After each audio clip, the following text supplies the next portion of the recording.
biasanya cagar budaya itu kalau nggak menganut ke nama desa itu biasanya.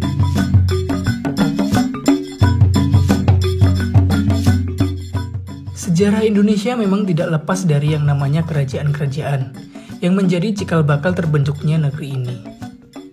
Bicara mengenai masalah kerajaan, maka tidak akan lepas dari yang namanya situs bersejarah. Situs-situs ini pun beragam, bisa dengan peninggalan prasasti, bisa pula peninggalan berupa candi. Bukan peninggalan luka yang gogores di kanvas hati ini. Bicara soal candi, ada sebuah candi yang letaknya berada di atas ketinggian. Tepatnya berada di kaki Gunung Lawu, Desa Ceto, Kelurahan Gumeng, Kecamatan Jenawi, Kabupaten Karanganyar. Tempat ini juga dijadikan salah satu tempat sebagai jalur pendakian. Walaupun jauh dan membutuhkan waktu yang lama karena memutar, namun jalur pendakian ini memiliki pemandangan yang sangat mengesankan dibanding dengan jalur pendakian yang lain. Tempat yang mengesankan itu bernama Candi Ceto. Candi yang bercorak agama Hindu ini diperkirakan dibangun pada masa kerajaan Majapahit. Letaknya di 1496 mdpl, menjadi salah satu candi tertinggi di Indonesia, bersama dengan Candi Arjuno, Candi Gedong Songo, dan Candi Ijo.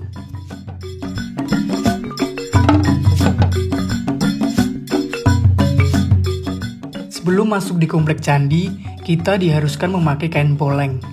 Kain ini adalah kain yang digunakan di pinggang. Miriplah dengan beberapa tempat wisata di Bali. Aturan ini tidaklah sembarangan, sudah pasti ada filosofinya. Candi Ceto ini merupakan tempat peribadatan umat Hindu. Kenapa diharuskan menggunakan kain ini? Karena Candi Ceto adalah tempat suci umat Hindu, sama persis yang ada di Bali. Dan kita sebagai umat beragama harus saling menghargai.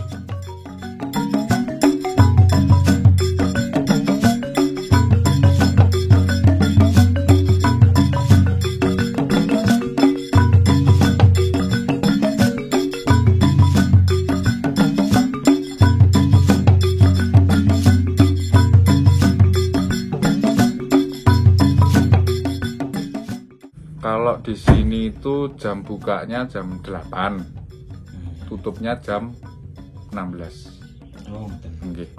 Jadi jam 8 pagi sampai jam 4 sore. Nah, itu kalau untuk tiketing itu nanti bisa langsung ke sana, ke loket, bisa tanya-tanya ke loket. Nah, dengan mau data yang lebih jelas.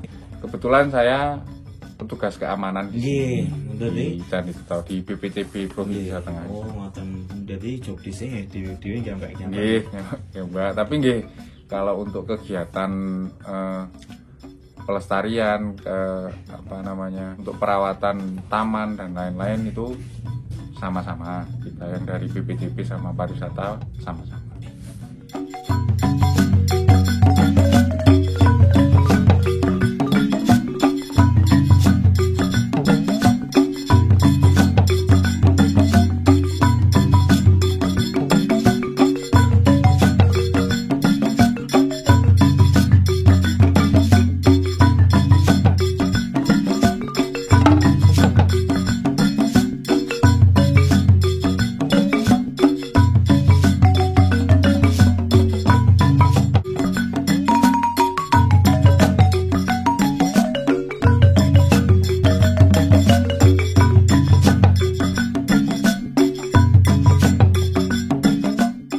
Berada pada teras pertama, terdapat gapura besar dan 2 arca penjaga.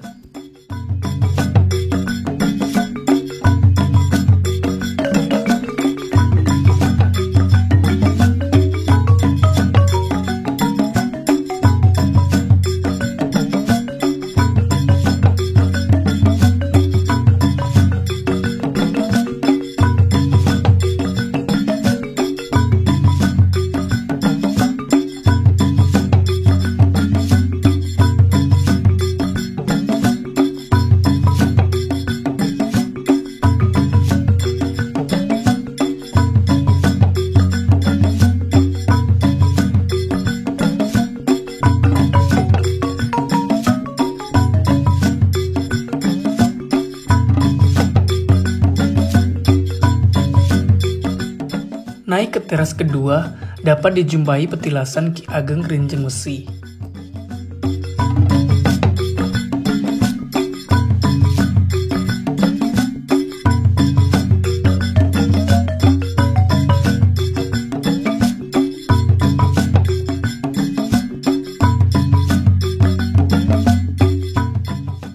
Naik ke teras ketiga, terdapat batu mendatar yang disusun membentuk seperti kura-kura raksasa.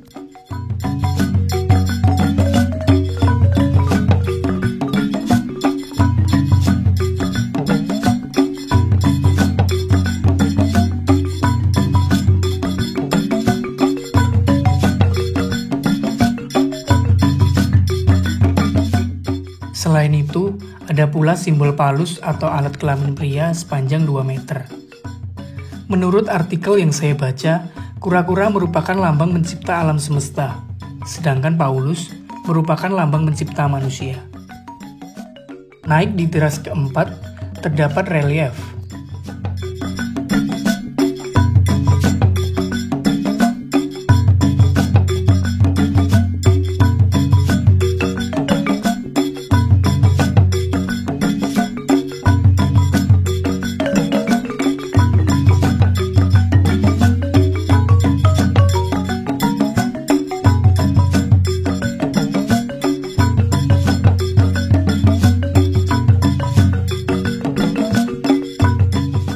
Sementara pada teras kelima dan keenam, terdapat bangunan berupa pendopo yang sering digunakan sebagai tempat berlangsungnya upacara keagamaan.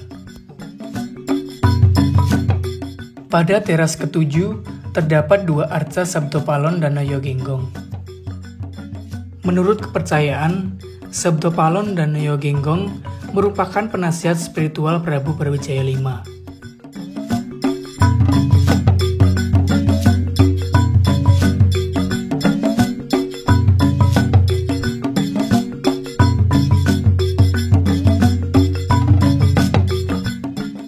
Di teras ke-8 terdapat arca Paulus yang disebut Kunto Bimo dan arca Prabu Brawijaya V dalam wujud Mahadewa.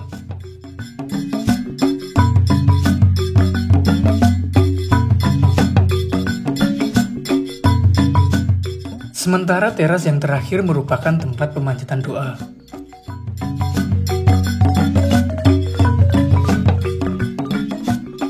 Biasanya cagar budaya itu kalau enggak menganut ke nama desa itu biasanya ke reliefnya. Nah di sini namanya juga Desa Cetok. Gitu. Jadi desa ini sama candi ini terbentuknya duluan candi nih jadi kan candi terus di sana ikut candi Cetok. Nggih, Mas. Kalau Candi Cetok itu diperkirakan berdiri abad 15 pada saat kerajaan Majapahit terakhir, Brawijaya V sebelum runtuh. Majapahit sebelum runtuh. Gitu.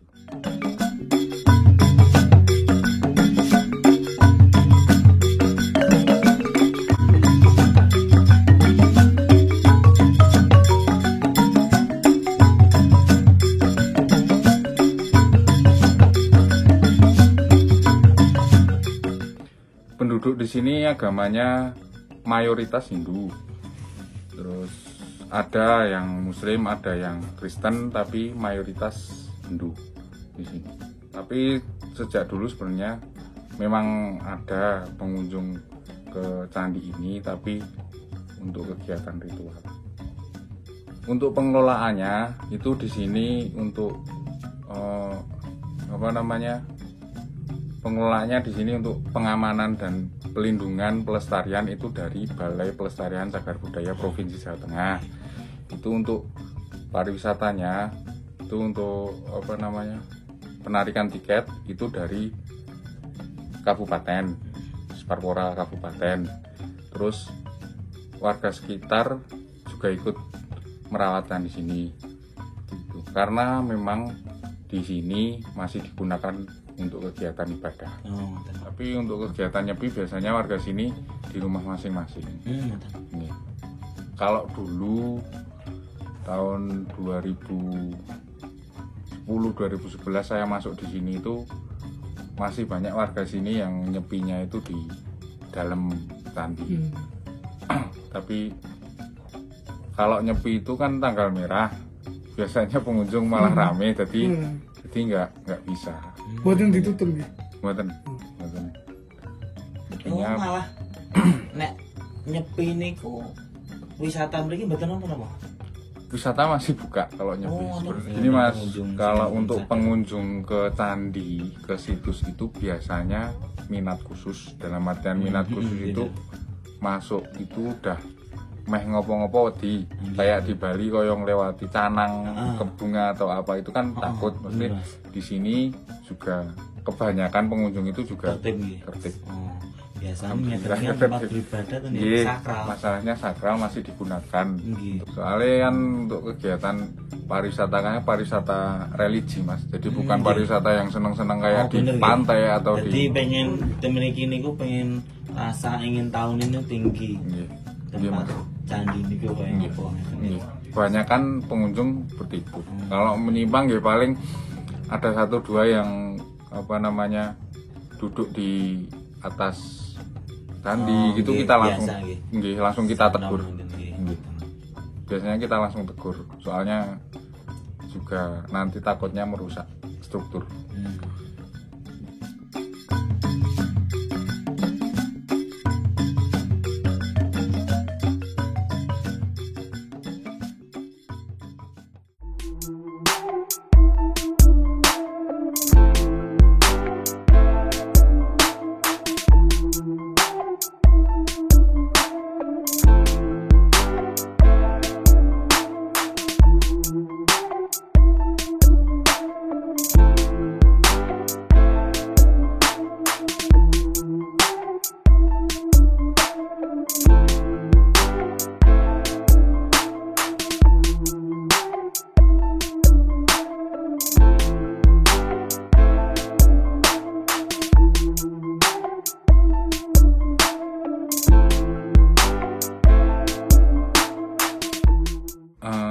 Dari cerita warga sini yang sepuh-sepuh itu katanya dulu memang di situ banyak